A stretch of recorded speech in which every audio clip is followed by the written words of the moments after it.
Hi, and welcome back to Beyond the Monsters. Today we have Denny here with us. Welcome. Thanks for having me. Good, nice to be here. Yes. Tell me, is there room for me to cry? Is the devil all inside my mind? I don't wanna die like this. I wanna live my life. All right, Denny. Tell us a little bit about yourself. Where are you from? Yeah, so I'm from the second largest city in New England, Worcester, Massachusetts. I've been there pretty much my whole life. I moved to Nashville 2 weeks ago today.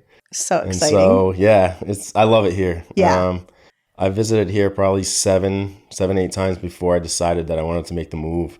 But yeah, no, I love it down here. And so now I'm from Nashville. Yeah, I know. It was so crazy when I think either Kenna reached out after I had already initially reached out to you. And she's like, oh my God, he's from Nashville. And I'm like, oh, I had no idea. Yeah, so that's so cool. Yeah. And Yeah, that's you'll kind love of it here. Yeah, and that's kind of why I changed it on Instagram, so that for that reason, like, people would know that I'm here, because Yeah. it seems like there's a lot more opportunities like this, right? Yes, to come and for sure. engage with people like yourself and Yeah. do these types of things. So I was like, it's probably important that I put my location there. Yeah. So I did. Yeah. No, it's awesome. 'Cause you have your own podcast too. I right? do. It's called Be the Standard. I think I've aired 42 episodes now, and it's been awesome. I love doing the podcasting thing. The last year or so hasn't been as engaging as I would have liked. Okay. My co-host and best friend Mike's still in the Army, and so he's Okay. actually deployed right now. Oh, And then also in addition to that, I spent pretty much the last year finishing my book and getting that to market, which comes out on Veterans Day in a couple weeks here. awesome. Yeah. That's So- exciting. So all of my efforts kind of gone there. Yeah. But I had 4 episodes ready to go, so I'll be putting those out and get the engagement back up. But yeah, I have a Yeah. podcast. I love it. We'll make sure that we put all the links on your Thank you. description, on YouTube and stuff. Tell us about, can you want to start with your childhood? Yeah, sure. Okay. Like I said, I'm from Worcester, Mass. It's a very, blue collar, rough city. Grew up in and out of foster care. My biological mom died from AIDS when I was about 10. Oh, no. Yeah. Foster care.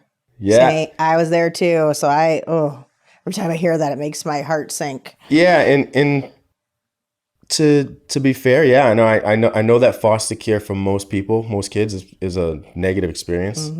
I have goosebumps already, but I had the best foster mom imaginable. You did? The best. Wow. Her name was Jackie, and she was in my life my entire life, as part of my life.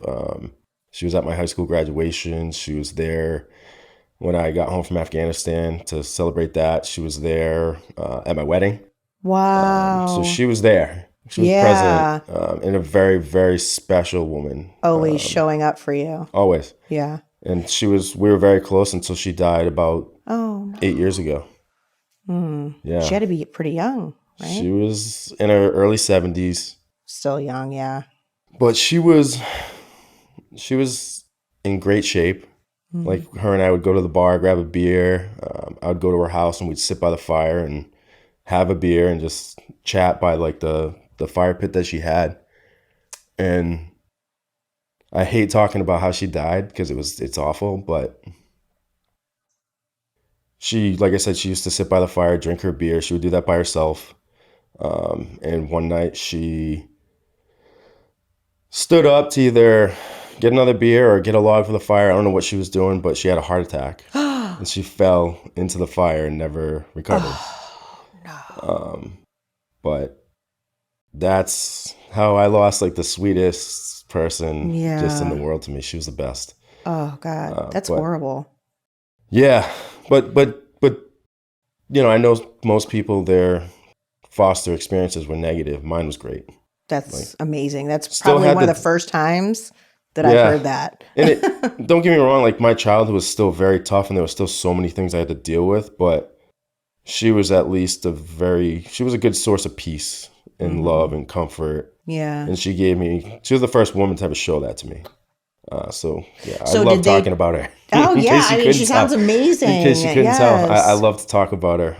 She was just the best. Were you taken from your mom, or was it after she passed away you went to foster care? Yeah, so I was taken from my mom when I was about 5.5. My mom was a heavy drug addict, prostitute. She would leave me in the apartment for several days at a time to go do her work. And How old? I was like 4 or 5. Oh, God. So I used to just sit and wait for her the whole time. Yeah. There was like a couch in the living room, but it was like old and brown and scratchy. And so I never wanted to sit on it. So I had this hard wooden chair that I would just sit in by the window and just wait for her for days. Oh, she wouldn't come home at all She wouldn't come home at all for 3, 4, 5 days. Oh. Yeah. So she would just leave me there and I would just wait and just stare out the window, sleep in the chair. Oh. Yeah. Oh, my goodness. Dad is not in the picture? I've never met my father. Okay. I don't know who he is, where he is. So he wasn't there, obviously. Right. But yeah, no, I would just sit there by myself for days at a time and scrape a peanut butter jar for food. And yeah, I mean, it was normal, right? It felt normal at the time. That's all you knew. And, you know, in addition to that, she was physically abusive, putting my hand on the stove and putting cigarettes out on me and things like that. But you know, those things, those are the reasons why I ended up in foster care eventually. How long did that go on before CPS took you? I don't know. Okay. I'm guessing a couple years. Yeah. I really don't know exactly how long. I can remember those times, those events, but I don't know. I don't have a sense of like exactly how long it took place. I can just remember sitting with a caseworker and them asking me all kinds of questions about how she treated me, and just still at a young age having the presence of mind to cover for her. For sure. And say like, I still want to live with my mom. And, of course. Did you know she left you for days at a time? And I would be like, I don't know. I just always said, I don't know. Yeah. But I knew. Yeah. I always wanted to cover for her. But eventually, yeah. So those are the things that led me, kind of into foster care. Okay. So when you went to foster care, then is this when you were with the woman that you talk about now? Jackie? You only went to her? You weren't like... No. So I initially went to this first family, and I was there maybe a few weeks. And I don't know if that was initially supposed to be a temporary situation. Okay. Or if, I got there and then I wasn't a good fit for them. Yeah. Like I remember being with that family and I remember they had a really nice house. They were, looking back, I think they probably had a lot of money. Okay. But, in my head, I always thought to myself, like, I probably got there and they were probably like, this kid's too fucked up for me. Like, I don't know. Were you like acting out and stuff at that? No, I was the time? opposite. I wasn't saying anything. I would only like talk or speak when I was spoken to. So I was like, because I just felt very out of place. I just got taken from my mom. Yeah. And, I get to this new place and they're like, yo, you're going to stay here for a while now. And I'm like, okay. Right. How awkward. And yeah, especially being a kid. Yeah. And then I remember leaving that place and then going to Jackie. Okay. And that's when things got good. Oh, that's awesome. She was the best. Was mom around at all? Like visitation or anything like that? Yeah. So I would see her every once in a while. Like she would get visitation, but I don't know for sure, but I think she had to have somebody with her. Like I think my grandfather had to be there. Yeah. Because there were, she would always cause issues on the visitations, right? Yeah. Like there's one time, and I read about this in my book, where we were doing a visitation day, and we were having a great time. I remember my mom driving and laughing about making fun of my grandmother and like her facial expressions and things like that. My grandfather was in the back seat, I was in the front, and my grandfather said, "Okay, well it's time to bring him back to foster care," and she lost it. Yeah. She was just driving erratic, like in and out of traffic, and eventually she had to slow down. She had to stop because there was a light, and then there was a guy behind us, and we're in one of the biggest intersections in the city of Worcester, and the city of Worcester's pretty, a couple 100,000 people, so it's the second largest city in New England. It's not small. Yeah. So we're in one of the biggest intersections, and she's just losing it. And so she wouldn't stop the car. She was driving like crazy. Then when she had to stop, my grandfather got out of the car. eventually like was trying to take control of the car so we could, Yeah. you know, because she was losing it. She was Yeah. either drunk or high or something. Okay. So I jumped into the back seat, and she eventually jumped in there back there with me, and she's just got me pinned down, like knees to my back and like hugging me and like, you know what I mean? I could barely Yeah. breathe, Yeah. and just, yeah, it was crazy. She was screaming like, he's my fucking son, and you know, Yeah. he's not going back there, and all Probably this not stuff. even processing all the shit she'd already did to get you to that point to have to Yeah. be taken. Yeah, it was just, They just don't think about it. no, You know, process the it. drugs just really had Yeah. their hooks in her, really. Mm-hmm. She wasn't a bad person. Like at baseline, she was, you know, she could light up a room, and like she had a great personality, and she was beautiful. So you loved her. That was your mom. Oh, yeah. Right? Yeah. Yeah. God, I can't even imagine. Even when you know you're not being treated right as a kid, Yeah. like you just love your mom, Right. right? And you Yeah. want them to love you back, Right. and that's what bothered me. I don't know if she ever did, Yeah. you know. Oh, I'm sure she did, but she was so caught up in all her craziness that Yeah. they don't know. Yeah. Not that I'm making excuses for her. No, but no, no. Yeah, It's, I know that's got to be hard as a kid. it's just the drugs, man. When they take over, that's it. Mm-hmm. You know. So How old were you when she passed? I was 10, I believe. Oh, geez. Yeah, 10. I think she passed like shortly after my 10th birthday, Okay. if I'm not mistaken. Okay. Because yeah, I'm born in December. I think she passed sometime in like March or something. Oh. But don't be sad. I Wow. mean, it's It is sad. It's so sad. the though. story's sad, but her Yeah. passing, like, you know, she wasn't. You know, I don't know. I kind of look back at it now, and it's like good. Yeah. Not in like a mean way, or She's at peace. yeah, she's at Yeah. peace, and she can't harm herself anymore. She can't harm me anymore. Right. She's not a liability anymore. Yeah. And I don't want that to sound terrible. It doesn't sound terrible because it's reality, you know. And I Exactly. think that's probably the best way to look at it. Yeah. Yeah, because sounds like she was always spiraling. She was. Yeah. Like, I don't think she was ever not high or drunk or something. Gosh. And so you never met your dad. Grandparents still around as you're growing up? Yeah. So, my grandmother just had severe mental health issues. I never really had a relationship with her. Okay. She wasn't a bad person. She just kept to herself a lot. She didn't really take the time to engage with me or my sister. Oh, so you had a sister. So my aunt adopted me. Okay. My mother's sister ended up adopting me, Okay. and she had a daughter. Okay. Her daughter is really my cousin, right? Yeah. But we grew up together, Your so sister, she's yeah. my sister. Yeah. We're only 5 weeks apart, Oh, wow. so yeah, we're very close. Yeah. She's my favorite person in the world. Your aunt was good? She's good. Ish? Yeah. Yeah. Okay. She was, considering how she grew up, you know, she turned out good, and she did her very best, right? Right. You know, she didn't really, you know, cause me any problems. But my grandfather was a very bad alcoholic, Okay. and I spent a lot of time with him. Him and my uncle were kind of the two male role models in my life growing up. My uncle was like my mother, a drug addict.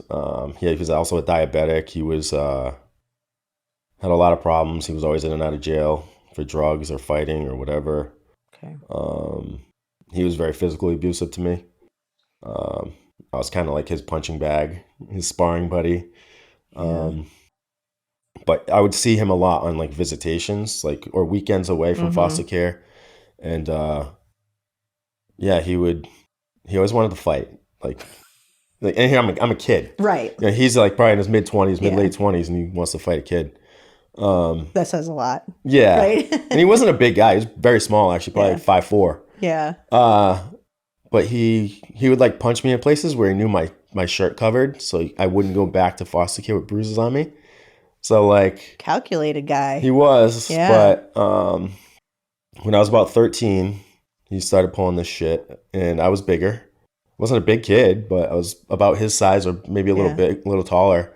And I was starting to get into sports, and so I was getting stronger. Mhm. And so I was about 13, and he pulled one of those things on me again, where he wanted to spar and hit me, and He was just wailing on my back and my shoulders, and he went to swing and he hit my trap muscle, and it slid and hit the back of my ear, and it hurt. Like, back there's really sensitive. Like, it's super just bone, sensitive, right? Yeah. And so I snapped, and I punched him in the face. He fell, and I just got on top of him and kept hitting him, and there was blood. And I tell you, there was blood everywhere. There was blood everywhere. I thought I killed him. Really? He was like twitching and like going in and out of consciousness, like, I was like, But oh, you probably shit. had all that built up. Oh yeah. Yeah. Oh yeah. I had been holding that in probably for a year and a half, 2 years. But I bet he never did it again. he didn't. He didn't. He Exactly. didn't. Yeah. It's funny because after I saw him like laying like that on the floor, I ran to the other living room. Yeah. And I just waited for like an hour, and like, fuck, like what happens like when he comes to find me? Was he just laying there? Yeah. So I got up about an hour, 45 minutes, I don't know. But eventually I went back in to check on him, and he had moved from the floor where I left him. And I walked in there, there's still blood all over the floor, but he's on the couch now, like laying down, snoring on his back with blood all over his arms, because he must have like wiped his face off or something. But we never talked about it. He never hit me again. Good. But I always just say, like, sometimes a bully just needs to be punched in the face. Yes. Right? So true. Even if it's a family member. Yes. Yes. You got to stand up for yourself. And I think at that young age, I was very proud to be capable of like violence and capable of like, I think it made me feel tough. Right. And I don't know how good that was for me. Yeah. Because going then through high school, I felt like a tough guy. Yeah. Going through college, I would drink and like, wasn't afraid to get into fights. In fact, I'd seek out those things. Well, probably because the way you grew up and all the things you faced, you probably didn't really feel seen a lot. And now you're like the badass. Yeah. Yeah. Yeah. As terrible as that sounds. Yeah. But that happens a lot. Yeah. Because, you do something that people are like, holy shit. But before, it was just mom's doing this and everybody's doing all this craziness. Yeah. And I think like, I wasn't like the biggest guy. I've always had like some muscle on me, but never, I'm not like that tall or anything.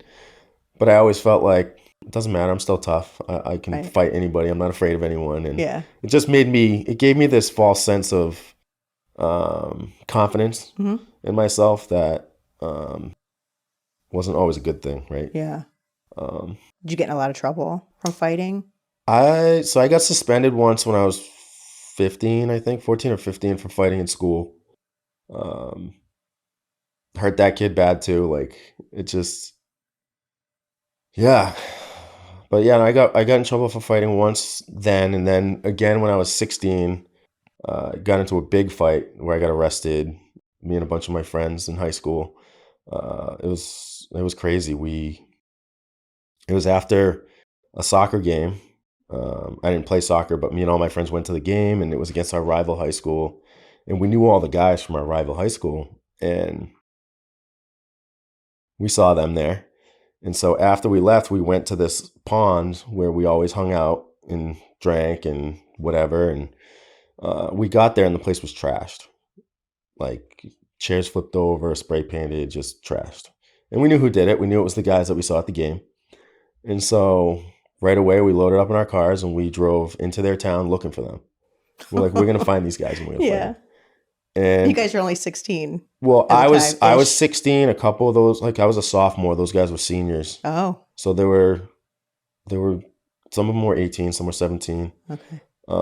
But it took us like 8 minutes to find these guys. It didn't take us long. So we find them. One of their friends, like the cars like split off, and we're like, so we just chased one. We just picked a car and chased them. They pull into a random driveway and they wouldn't get out of the car. So there's like 7 of us, 8 of us. I don't even know. Only 2 of them. So it's not fair. Yeah. This is cowardly at this point. Right. They won't get out of the car. So we punched the windows out of the car and we pulled them out and then just beat the shit out of them. So bad. So bad.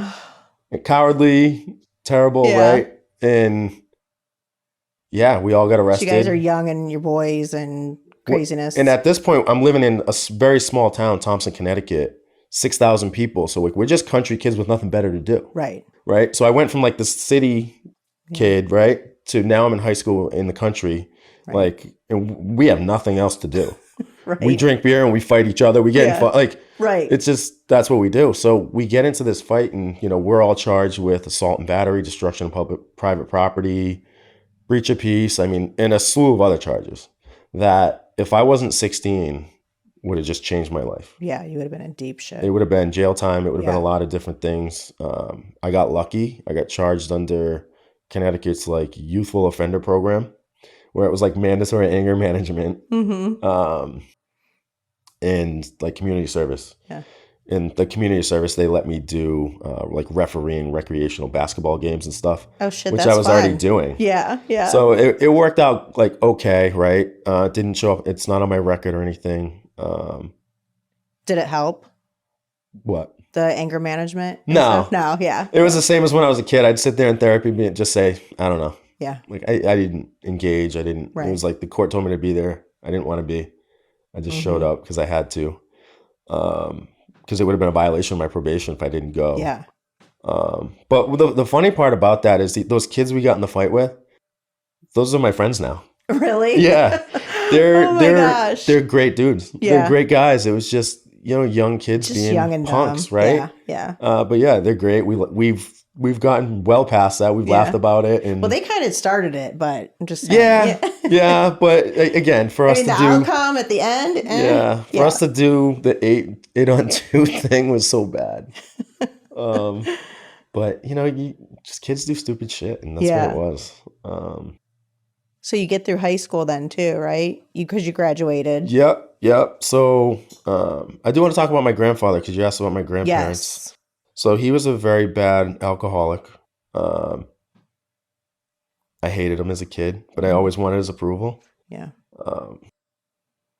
He would like come home at night and just tear the apartment apart, rip the cabinets off the wall, throw mail, throw clothes, tell me I was worthless, like everything, right?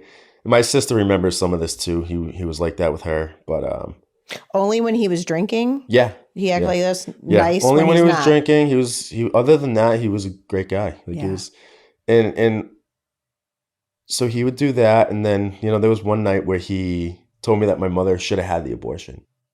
So I found out that my mom, like, that's what she had considered that, I guess. Yeah. But eventually, I found out later that he actually talked her out of it, and so I was actually named after him. Really? But yeah, we have the same first and middle name. But one of the reasons I like to talk about him and I like to make sure I mention him is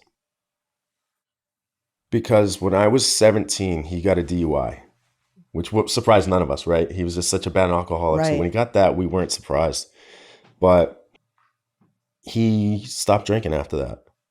And then for like the next 17 or 18 years before he died was the best. So like you got to see the real him. Yeah. He was like sober, he was engaging, he was just awesome. Yeah.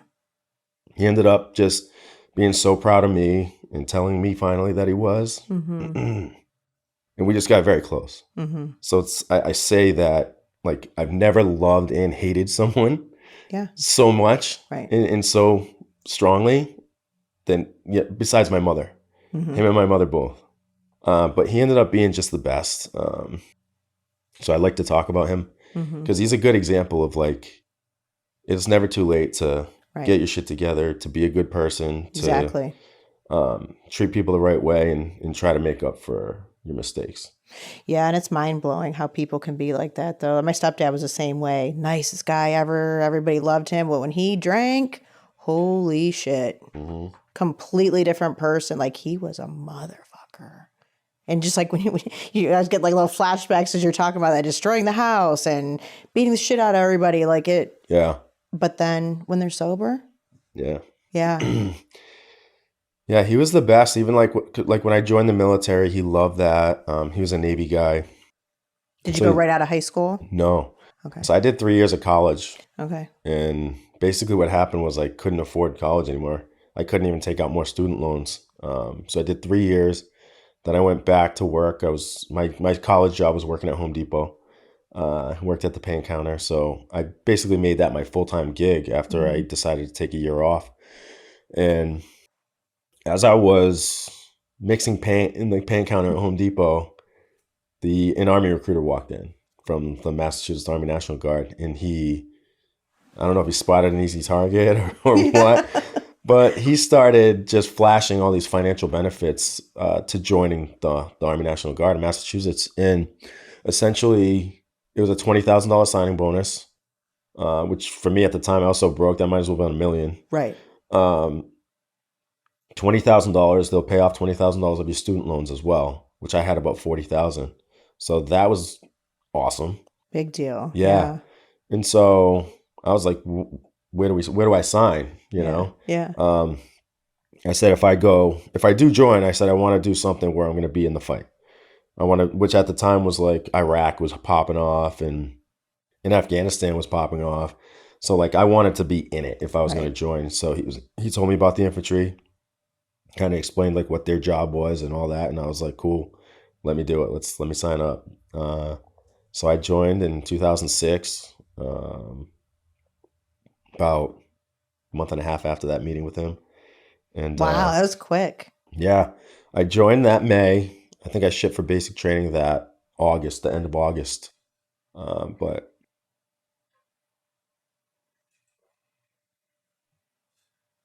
yeah, I left for basic training in August of 2006. And yeah, I served 7 years. Wow. Yeah. Did one tour in Afghanistan, 2010 to 2011. Was it rough? It was a 12-month deployment. Yeah, it was. There were times that it was rough. Yeah. For sure. Yeah, you hear so many stories about that, like horrific stories that really changes someone's whole being, their soul. Oh yeah. After going through that. Yeah, and I've always said that like, getting into firefights and getting shot at and stuff for me, and I don't try to sound a certain way, like that didn't really have an effect on me. It's scary, right? But it's almost scary in the sense of like, so what's going on a roller coaster, right? Right. But for me, the toughest part was seeing people killed and seeing like, there was a truck full of Afghan national soldiers. There was 8 of them that were blown up, that were just mangled. And seeing that was still to this day is like the most difficult thing I think I've seen. Yeah. I went to go pick up a guy by his legs because we had to move these bodies, and then the other guy's like under his arms. So I go to pick up his legs, and I didn't realize it, but his legs have been shattered below the knee right here on both sides. So his legs came up, but he stayed down, and I ripped his calf muscle. And just the feeling of that was just so. But that like type of a thing, and there was another guy where his whole face was gone. I could see his spine going up to his brain, and like just shit like that was always that's the stuff that bothered me. That it's that, and like I remember the fear of like the truck in front of me, our soldiers. The truck right in front of me got blown up one day. Everybody lived. Everybody was thankfully was okay. One guy I think popped an eardrum or something from the explosion. But everybody's okay. But I remember the feeling of, oh shit, like those are my friends. Right. That's the type of stuff that doesn't go away, right? Yeah. Like again, like the other stuff, the firefight and being shot at, like it's not as bad. Yeah. It's scary in the moment, but that for me faded easily, quickly. Right. But the other stuff, definitely. Just the fact that you had so much empathy too, with all the shit you went through in your life, that's a big deal. That takes a lot because you were so shut down all the time. But you go there and you see those things, and your empathy like really came through. Yeah, I still think I'm very good at compartmentalizing and shutting down anything I want to, whenever I want to. When I want to, yeah. I mean, I can take a person that I love more than anything and be like, yeah, you don't exist anymore. Done, yeah. I think I'm better now with that because I don't think I want to do that now. Right. And it's taken a lot of work to not be that way. Well, it's, I want to remove myself or remove you before you have a chance to hurt me. It's that. Yeah. it's that second piece that you just said for me has always been, you're going to hurt me. Yep. No. I'm going to hurt you. Right. You're not coming at me like that. Yes. And that's what I'm trying to be better with now and more intentional about now is, because I don't want to be alone forever. Right. Right. Did it affect your relationships? Oh my God. Yeah.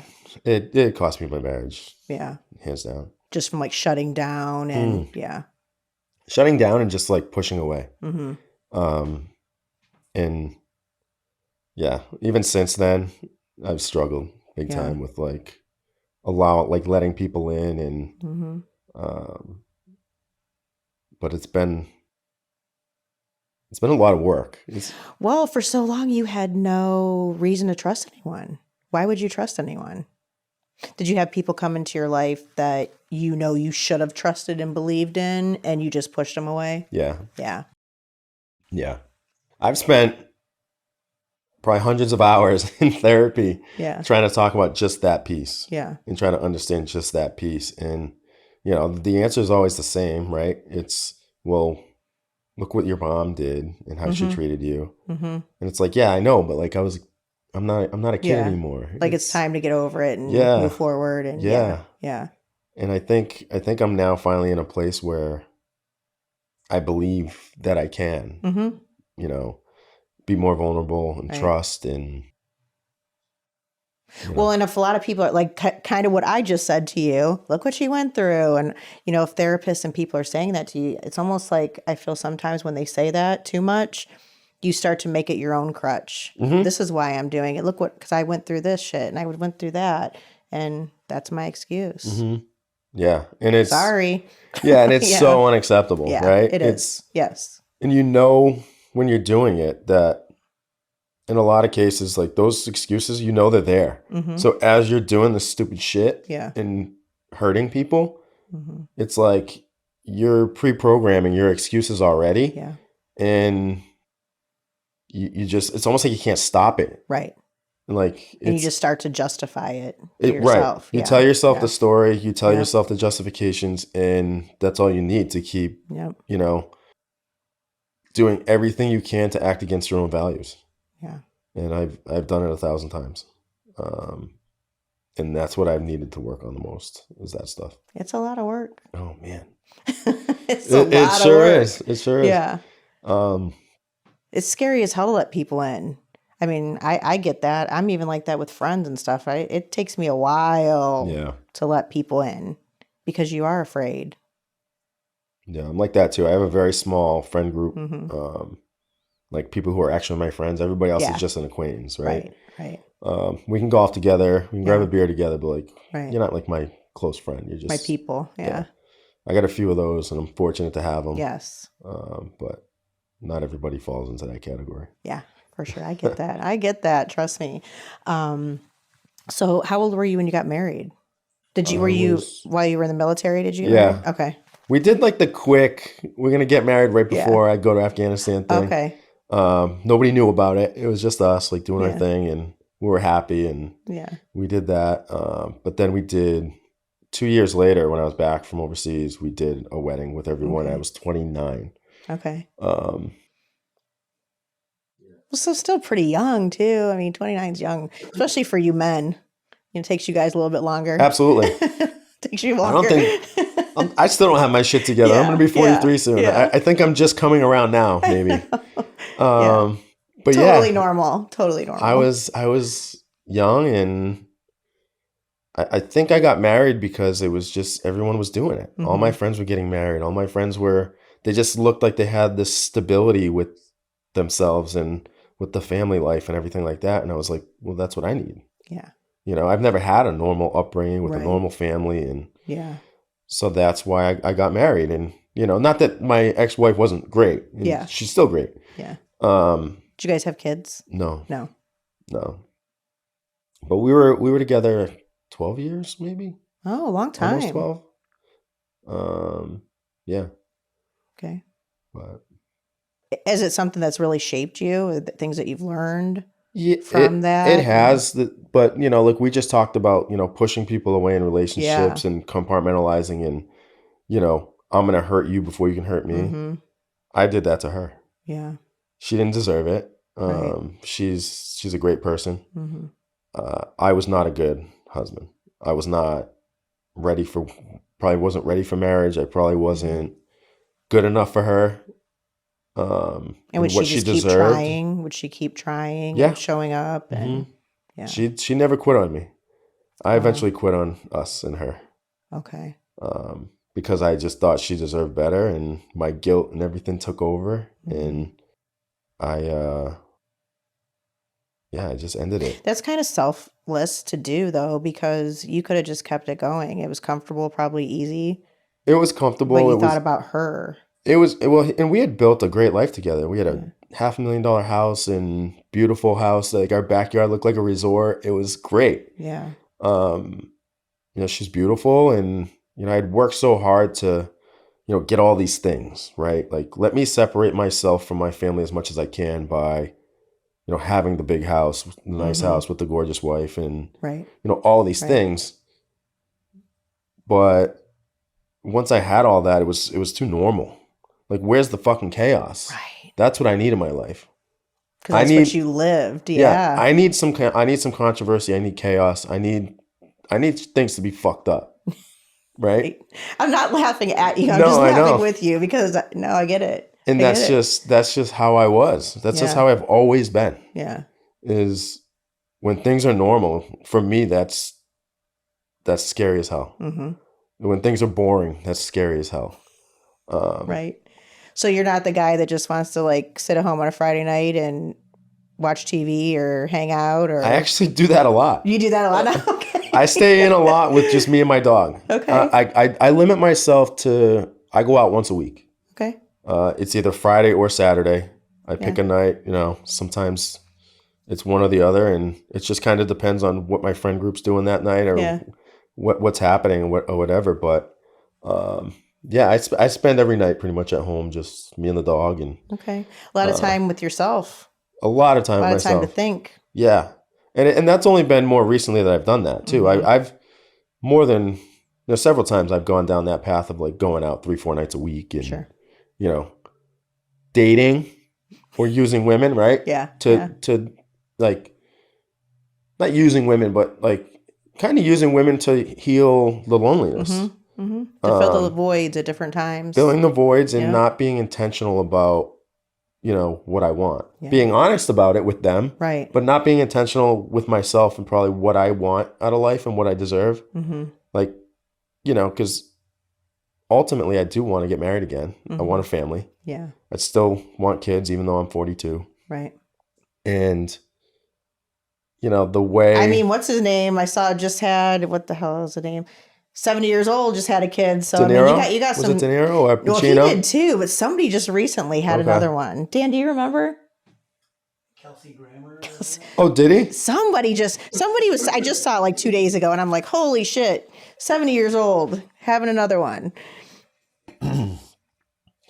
Yeah, no, I still want that. I still want a family at some point, and I'm hopeful for that. Yeah. But I know I can't get that if I'm just out here dating and like doing that dating scene thing. And so I've had to get way more intentional about that. And that's one of the things I've done since I've gotten to Nashville is like, I'm not spending my time anywhere where it's not beneficial to me. That's kind of coming a long way for you, isn't it?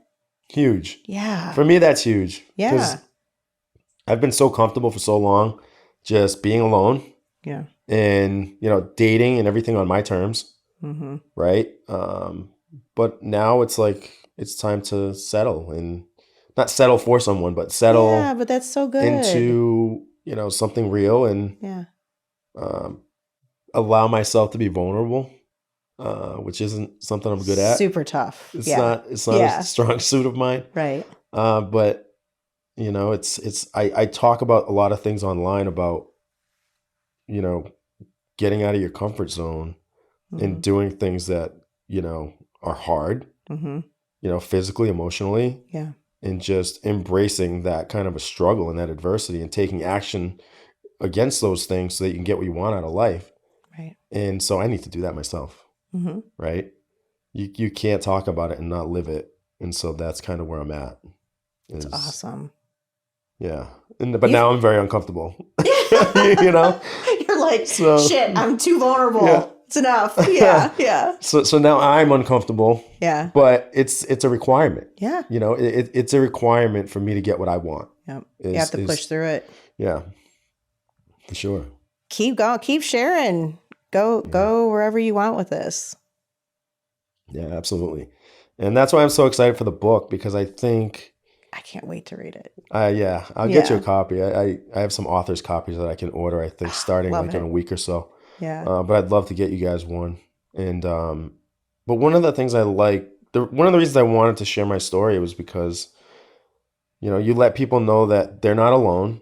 And if you look at the things like my own experiences, you know, from my mom having AIDS, I kind of put AIDS and cancer in this group together, where, you know, these are terminal illnesses that ultimately kill people. Mm-hmm. And yeah, you can get, you know, treatment for cancer, and in some cases get cancer cut out of you and all those things. Mm-hmm. But, you know, it almost always, you know, it comes back and it takes you. Not every time, right? Right. But I kind of put those things in the same place where, you know, they're just terminal illnesses that everyone can relate to. You know, everyone knows someone that's had cancer or AIDS, or Right. you don't hear about AIDS the way you did in the 80s and 90s, right? Yeah. But, you know, people are familiar with it. Right. So there's that. And then, you know, I'm certainly not the first person to not have a father growing up. So a lot of people can relate to that. Mm-hmm. And then physical abuse, mental abuse, and of course, combat trauma. Yeah. You know, I just felt like I had a piling it story all that, on. yeah. Yeah. And I just felt like I had, you know, these experiences that, you know, almost everyone can relate to in one way or Mhm, another. for sure. And so I decided to share it Yeah. after some convincing. I wasn't going to share my story because, you know, you look at veterans out there now and it's all Green Berets, it's all SEALs, it's, you know, all those special operations guys. And one of my friends who was a SEAL, we were talking about it, and I was talking about writing the book, and I kind of shared with him my story. He didn't know it, all this stuff. And he was like, you have to write this book. Right. He's like, yeah, I was a SEAL for 20 something years, but people can't relate to that. Right. People can relate to you. Right. That's more normal. Yeah. More like, not everybody can be a SEAL. Even if they take pieces of your story, someone's going to relate somehow. Because not everybody can do those special operations things. They can sit back, and civilians love to look back and look up and admire those things. Fine. Right. But they can't relate because most people can't do it. And that's just the fact. But anybody can do the things I've done.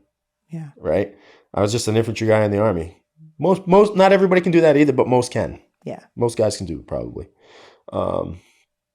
So yeah, it just seemed like, especially again after some convincing and some talking with him, that it just made sense to go for it. In your book, do you go into some major detail with a lot of things that you went through? Yeah. Yeah. Yeah. I mean, some of it I shared here, but I go into a lot of detail about my childhood and my experiences of foster care and my foster siblings, and who are all great. I still keep in touch with them here and there. That's beautiful, though, that you have that little piece in your story that was good, because most people, most people can't relate to that.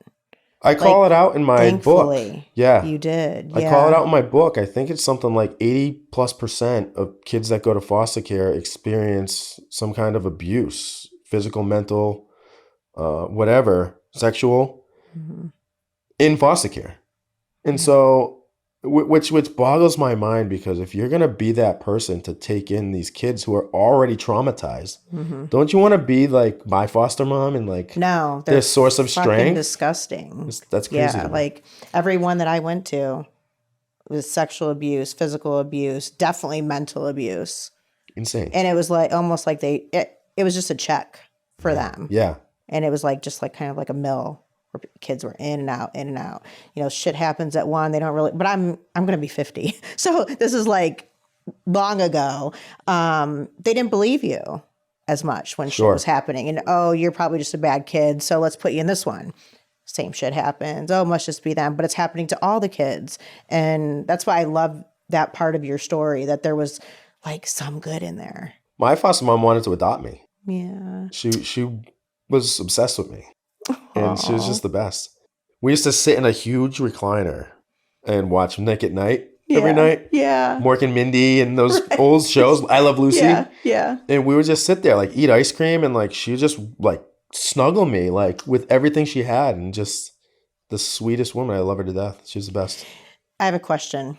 So just because I've done psych for so long and stuff, growing up with your mom and the things that she was doing, like, you know, she was a prostitute and not there for you and leaving you. Do you think over time as you grew older, did it make you have like some sort of resentment towards women? Yes. Yeah. I don't know if it was resentment, like, but I think I definitely have always had like a wall up with women in terms of trust and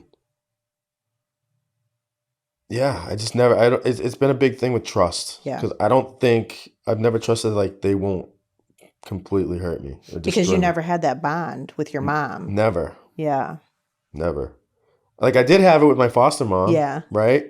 But like, I don't know. It's still just something that's been in my brain my entire life, I think. Is just, so yeah. So that's a lot to work through. It is.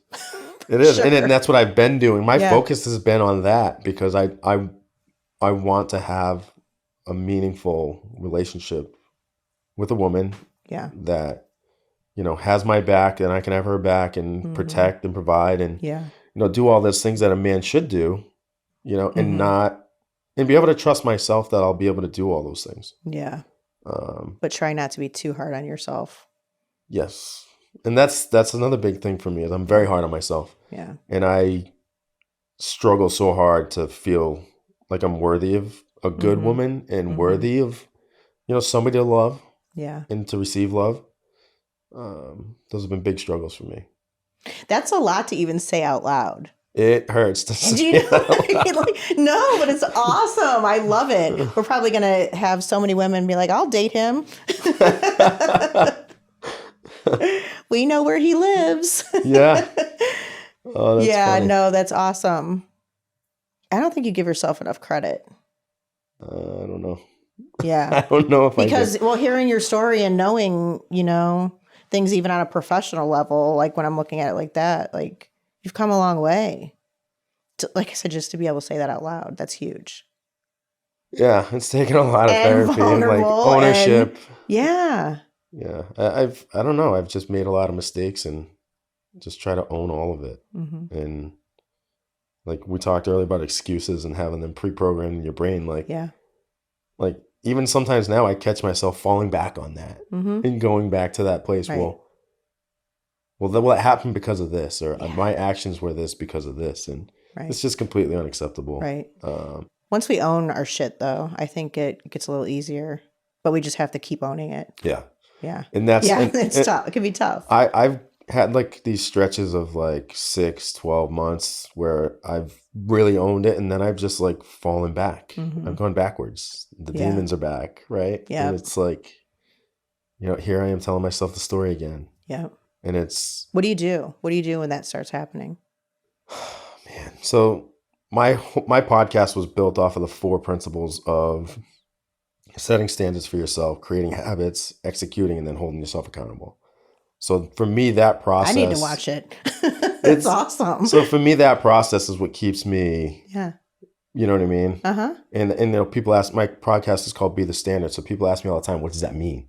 Right. And it's not that you're the standard all the time. It's not that you're perfect. Yeah. In fact, when I see guys online talking about how perfect they are all the time, I want to punch them in the face. Right. Like, Because bullshit. yes, you Yeah. miss the gym. Yes, you eat a bad Yeah. meal sometimes. Yeah. Yes, you're a dick to your wife sometimes. Yes, Right. you have a bad day. Like, shut the fuck up. Right. Right? Like, I Right. hate it. Right, I right. hate it. I hate it. Yeah. You know, give me the motivation, Yeah. but also give me the reality that you're a human being. Right. And that's what I do. Or I People try to. respect that way more anyway. Yeah. And that's what I try to do. Like, look, yes, I'm all these things. I go to the gym all the time. I work hard and I do. Yeah. I'm capable of a lot of things. Yeah. But I'm a normal dude. I struggle with depression and things from time to time. And Yeah. I have my demons like everybody else. Right.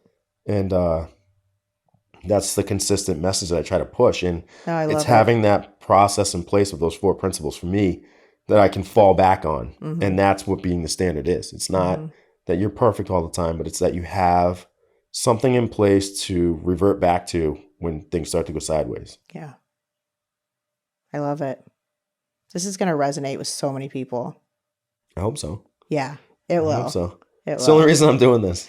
I'm not doing this to make a penny. Like I don't care about any of that shit. Yeah. This Yeah. is literally just a hobby of mine. It's a secondary outlet of just motivation and I'm just trying to share and help. That's all I care about.